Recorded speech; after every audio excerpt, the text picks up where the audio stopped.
ఖమ్మం కలెక్టరేట్లో ఉన్నాము. ఖమ్మం కలెక్టరేట్లో ప్రతి సోమవారం గ్రీవెన్స్ డే నిర్వహిస్తూ ఉంటారు.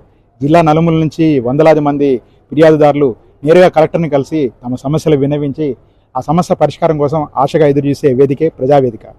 అట్లాంటి గ్రీవెన్స్ డే రోజు ఈరోజు ఖమ్మం జిల్లా కారేపల్లి మండలం సింగరేణి మండలం కమలాపురం గ్రామానికి చెందిన ఒక దివ్యాంగుడు వచ్చాడు. ఈయన గత ఏడాది కాలంగా ట్రైసైకిల్ కోసం కలెక్టరేట్ చుట్టూ ప్రదక్షిణ చేస్తున్నాడు.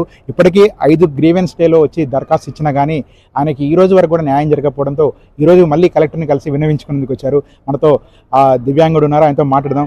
బాబు, నీ పేరేంటి, నీకు ఎలాంటి ప్రాబ్లం? వికలాంగులు రాంబాబు, కమలాపురం సింగరేణి మండలం.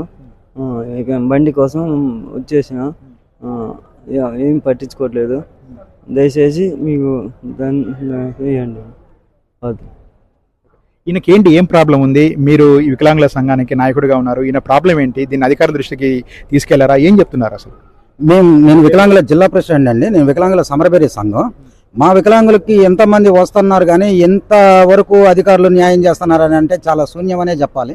ఎందుకంటే వీళ్ళు ప్రతి సమస్యకి మంత్రిని అడగాలి, లేకపోతే వాళ్ళని అడగాలి, కలెక్టర్ గారే మంత్రిని అడగాలని చెప్పి అప్లికేషన్ దాటేసే పరిస్థితి కనిపిస్తా ఉంది.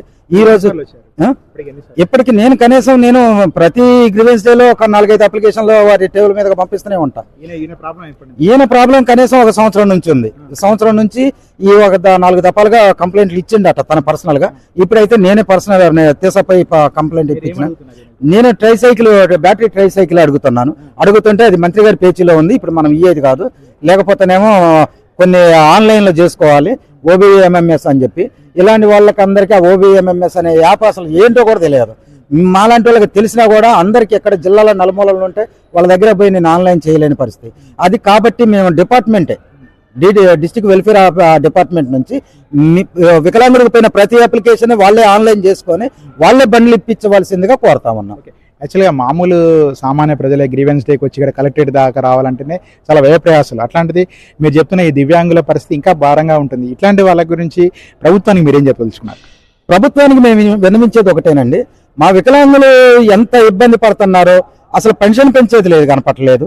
లేకపోతే అసలు మాకు కనీసం కింద ఒక శాంబర్ ఇచ్చారు వికలాంగులకి ఆఫీస్ అని. ఇప్పుడు ఆఫీస్ కూడా గత డిస్ట్రిక్ట్ వెల్ఫేర్ ఆఫీసర్ విజేత గారు కూడా అసలు ఆఫీసును తీసేశారు. ఇప్పుడు ఆ ఆఫీసును రీఓపెన్ చేయించుకోవటానికే మేము చాలా కష్టాలు పడతా ఉన్నాం. వికలాంగుల ఆఫీసు లేదు ఇప్పుడు అది ఈ కలెక్టరేట్ సముదాయంలో 2nd ఫ్లోర్ లో శిశు సంక్షేమ శాఖ ఉంది. ఆ శాఖలో ఇది ఇంక్లూడ్ అయ్యి ఉంది మా డిపార్ట్మెంట్ కూడా. కానీ మేము ఇప్పుడు 2nd ఫ్లోర్ వికలాంగుడు ఆ మెయిన్ గేట్ దగ్గర నుండి కలెక్టర్ ఆఫీస్కి లేదా ప్రగతి హాల్ దగ్గర పోవడానికే అంత కష్టపడతా ఉంటే పై 2nd ఫ్లోర్కి పోవడం అనేది ఎట్లాంటి సాధ్యపడే విషయం? ఇవన్నీ కలెక్టర్ అయినా సంబంధిత మంత్రులైనా మరి అందరూ కొద్దిగా దృష్టి పెట్టి మాకు కింద ఆఫీస్ ఇచ్చి మా సమస్యలు అక్కడే పరిష్కరించుకునేలాగా, ఏదైనా ముఖ్యమైన పెద్ద సమస్యలు అయితే కలెక్టర్ దృష్టికి తీసుకుపోగలం. కానీ ఈ డిస్ట్రిక్ట్ వెల్ఫేర్ ఆఫీసర్ చేసే పనులు కూడా కలెక్టర్ గారి ముందే పెట్టాల్సిన దుస్థితి వచ్చింది. కాబట్టి వీటన్నిటిపైన విన్నవించాలి, సానుకూలంగా స్పందించి మా సహకారం చేయాలని కోరుతా ఉన్నాం. మొత్తం మీద ఇక్కడ వీళ్ళు చెప్తున్న దాన్ని పరిశీలిస్తే వికలాంగులు దివ్యాంగులు ఎవరైతే ఉన్నారో వాళ్ళకి ఖమ్మం జిల్లా కలెక్టర్ కార్యాలయంలో గతంలో గ్రౌండ్ ఫ్లోర్లో కార్యాలయం ఉండేది. ప్రస్తుతం ఆ కార్యాలయం మూతవేసి 2nd ఫ్లోర్లో ఉన్న శ్రీ శిశు సంక్షేమ కార్యాలయంలో ఏదైనా అర్జీలు ఉంటే ఇవ్వమని చెప్తుండడంతో వీరు చాలా అవస్థలు పడుతున్నారని చెప్తున్నారు. వీళ్ళు అసలే నడవలేని పరిస్థితిలో ఉంటారు. చాలా ఇబ్బందికరమైన పరిస్థితుల్లో ఉన్న వీరిని ఇట్లా ఇబ్బంది పెట్టడం సరికాదని చెప్తున్నారు. అదే సందర్భంలో మనం చూస్తున్న ఈ దివ్యాంగుడికి ట్రైసైకిల్ కోసం 5 సార్లు ప్రజావాణిలో వచ్చి దరఖాస్తు చేసినా ఇప్పటివరకు ఫలితం లేని చెప్తున్నారు. ఇప్పటికైనా ఖమ్మం జిల్లా కలెక్టర్ కానీ ఇతర అధికారులు కానీ స్పందించి దివ్యాంగుల సమస్యల పరిష్కారానికి సత్వరం చర్యలు తీసుకోవాలని కూడా వీరు కోరుతున్న పరిస్థితి కనిపిస్తూ ఉంది. Nagendra for Way2News, Khammam collectorate.